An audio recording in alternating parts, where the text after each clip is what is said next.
While simulations are expected to be cheaper at scale than public road testing, there is a considerable amount of design effort that needs to go into creating the simulation models as well as the experimental design. A common approach to simulations is to manage the simulation campaign by covering scenarios, where a scenario is a short sequence of positions and activities involving a number of objects.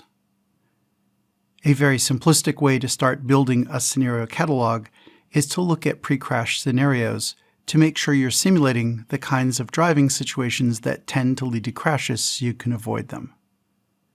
But after that starting point, you need to cover all the possible situations your vehicle can get into to make sure that it can not only avoid crashes, but also drive and not cause crashes and not suffer from crashes caused by situations that a human driver would find easy, but that the ADS would for some reason struggle with.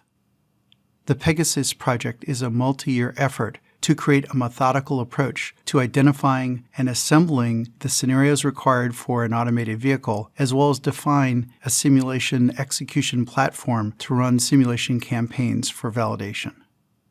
The thing to get out of this picture is that creating a simulation for automated vehicles, as well as being able to run across all the scenarios that matter, is a complicated proposition and takes significant engineering effort to set up and execute.